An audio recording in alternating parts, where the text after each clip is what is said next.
আলহামদুলিল্লাহ, আলহামদুলিল্লাহ, আলহামদুলিল্লাহ।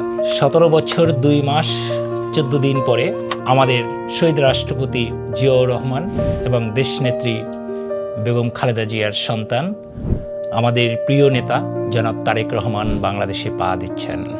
আলহামদুলিল্লাহ, আল্লাহর কাছে আবারও শুকরিয়া জ্ঞাপন করছি। একজন মহানায়ক হওয়ার জন্য একটা দীর্ঘ পথ পাড়ি দিতে হয়। এই দীর্ঘ পথে, বিশেষ করে রাজনীতির পথে হাঁটতে গেলে অনেক অনেক অনেক প্রতিকূলতার মধ্য থেকে যেতে হয়। আমাদের তারেক রহমান ঠিক সেই রকমের পথেই গিয়েছেন। উনি শহীদ জিয়ার সন্তান কিংবা দেশনেত্রী বেগম জিয়ার সন্তান হিসাবে ঠিক সোনার চামচ মুখে দিয়ে রাজনীতিতে আসেন নাই। উনি 1988 সালের গাবতলীতে একজন সাধারণ বিএনপির সমর্থক হিসাবে, সাধারণ একজন বিএনপির কর্মী হিসাবে, সদস্য হিসাবে যোগদান করে 37 বছর রাজনীতি করেছেন বাংলাদেশের মাটিতে। যেই সন্তানকে আমরা দেখেছিলাম একজন তরুণ টকবগে যুবক, আজ উনি 60 বছর বয়সে তার চেয়েও টকবগে, তার চেয়েও আরও বেশি প্রখর বুদ্ধি সম্পন্ন, রাজনৈতিক অভিজ্ঞতা সম্পন্ন একজন মানুষ। বাংলাদেশ অপেক্ষা করছে আপনার জন্য। বাংলাদেশের প্রত্যেকটা মাটি, প্রত্যেকটা অঞ্চল, প্রত্যেকটা জায়গা অপেক্ষা করছে আপনার জন্য। এই মহান বীর, আপনি যতটা কষ্ট করেছেন, আপনি যতটা পরিশ্রম করে নিজেকে তৈরি করেছেন, বাংলাদেশের ইতিহাসে কোনো রাজনীতিবিদ এতটা পরিশ্রম করে নিজেকে তৈরি করেনি। প্রিয় দর্শক, আমরা আমাদের তারেক রহমানকে নিয়ে তার সম্পর্কে আলোচনা করব একটা বিস্তারিত পর্বে। যেই পর্বে আমরা দেখানোর চেষ্টা করব কতটুকু পরিশ্রম উনি করেছেন বাংলাদেশিদের জন্য, আমাদের জন্য, আমাদের দেশের জন্য, আমাদের দেশের কল্যাণের জন্য। খুব বড় একটা আলোচনা হবে সেটা। কিন্তু এই যে গত 17 বছর ধরে আমরা যে কথাটা বলেছিলাম তারেক জিয়া বীরের বেশে বাংলাদেশে আসবে, আজ সেই মহেন্দ্রক্ষণ। তো এতটা তত্ত্ব কথায় আজকে আমরা যাব না। আজকে আমরা আলোচনায় থাকবো শুধুমাত্র আমরা তারেক জিয়াকে স্বাগত জানানোর জন্য কিছু প্রস্তুতি। প্রিয় বন্ধুরা, প্রিয় ভাইয়েরা, আমাদের চারপাশে ঘুপটি মেরে আছে কিছু হায়নার দল। এই হায়নারা আমরা যেমন ফেসবুক বা ইউটিউব যখন করি তখন যেমন আমাদের উপরে ঝাঁপিয়ে পড়ে, আমরা তাদেরকে চিনতে পারি না, তাই না? এরা সব ফেক আইডি নিয়ে পড়ে। ঠিক আমাদের সমাজে, আমাদের চারপাশে ঠিক একইভাবে এই হায়নার দল বিচরণ করছে। আমাদের প্রাণের প্রাণ তারেক রহমান যখন বাংলাদেশে পা দিবেন, ঠিক ওই দিনই এরা মারাত্মক রকমের ভয় পাবে। একটা জিনিস খেয়াল করবেন, কোটি মানুষের জনসমাবেশ, জনসমুদ্রে পরিণত হবে ওই অঞ্চল, তাই না? তো সেই জায়গা থাকার পরেও আপনি দেখেন বাংলাদেশের আনাচে কানাচের কোনো প্রান্তে এতটুকু ভয় নাই, এতটুকু ভীতি নাই, এতটুকু চিন্তা নাই যে কোনো রকমের কোনো ঝামেলা ঘটবে।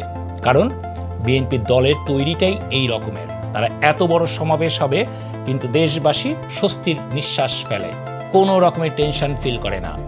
কিন্তু আমরা কিছু ছোট ছোট রাজনৈতিক দল, যেই দলগুলোকে আমরা এখন তারা নিজেদেরকে দেখানোর চেষ্টা করে তারা ক্ষমতার খুব কাছাকাছি, তাদের ছোট ছোট রাজনৈতিক কথাবার্তাও দেখবেন যে খুব বড় আকারে ঝামেলা তৈরি করে, দেশে টেনশন তৈরি করে।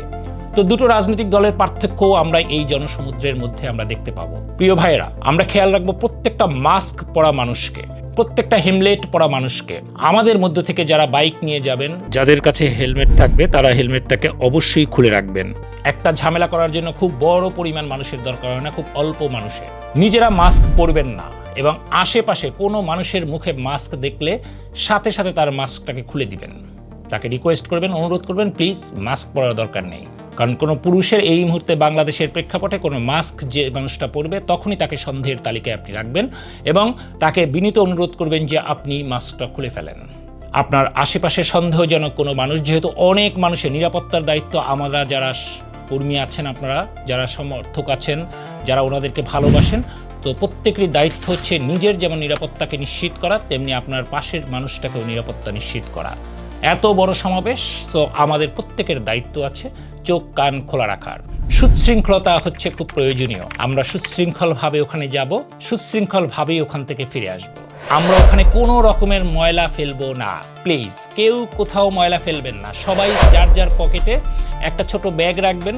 যদি কোনো খাবারের কিছু থাকে বা ওই রকমের কিছু থাকে, দয়া করে ওইখানে ফেলে আবার বাড়িতে নিয়ে এসে বাইরে ফেলবো। আমরা পুরো মঞ্চ এরিয়া, পুরো রাস্তাটাকে আমরা বাংলাদেশ এবার দেখিয়ে দিতে চাই, পুরো বাংলাদেশ ক্লিন কিভাবে রাখবো আমরা। আপনারা হয়তো জানেন আমাদের এই মহান নেতা দীর্ঘদিন ধরে বিদেশে ছিলেন, উনি এটা খুব পছন্দ করবেন। আপনারা যদি সুশৃঙ্খলভাবে যান, কোনো রকমের ময়লা না রাখেন ওখানে, উনি ডেফিনেটলি খুশি হবেন। তারেক রহমানকে আমরা এভাবেই গিফট দিতে পারি পরিচ্ছন্ন একটি সভাস্থল, যেই সভাস্থলে কোনো রকমের ময়লা থাকবে না। এতটুকু ময়লা আমরা কেউ ফেলবো না। খেয়াল রাখবো আমরা আমার পাশের ভাইকে, পাশের বন্ধুকে খেয়াল রাখবো তাদের দিকে। যেহেতু দিনের বেলা, অবশ্য শীতকাল তেমন গরমের সমস্যা নয়, তারপরেও আমরা খেয়াল রাখবো অনেক অনেক মানুষের মধ্যে কেউ যেন অসুস্থ হয়ে পড়লে তাকে আমরা সাহায্য সহযোগিতা করার চেষ্টা করব। প্লিজ, আমাদের এই মহান নেতা আমাদের জন্য, আমাদের দেশের জন্য, আমাদের প্রত্যেকের জন্য অনেক পরিশ্রম করেছেন।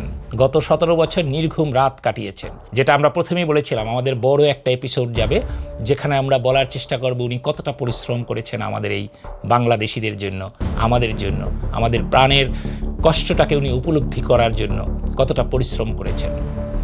তো এই রকমের একটা মানুষকে আমরা আশ্চর্যজনকভাবে একটি গিফট আমরা দিতেই পারি। তো আমাদের সেই গিফট হবে কি? গিফট হবে পরিচ্ছন্ন একটি জায়গা।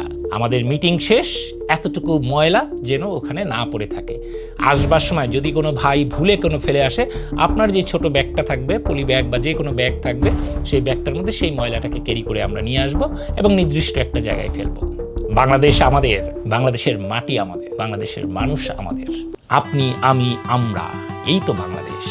মাটি ও মানুষের তারেক রহমান। ভালো হয়ে উঠবে, সুস্থ হয়ে উঠবে বাংলাদেশ। সুস্থ সংস্কৃতিতে ফিরবে বাংলাদেশ। সুস্থ ধারার রাজনীতিতে ফিরবে বাংলাদেশ। আমরা আপনাদেরকে সেই কথা দিতে পারি। অনেক অনেক প্রত্যাশা এই মহান নেতা আপনার প্রতি। দেশ, জাতি, আমরা সবাই আপনার কর্ম দেখার জন্য অপেক্ষায় আছি। পুরো জাতি আজ এক। সবাই আমরা আপনার সিদ্ধান্তের অপেক্ষায় থাকব এবং 12 তারিখের পরে আমরা ইনশাল্লাহ বিজয়ী হব এবং আপনাকে আমরা ডাকবো জনাব প্রধানমন্ত্রী। আল্লাহ হাফেজ। বাংলাদেশ জিন্দাবাদ। আসসালামু আলাইকুম।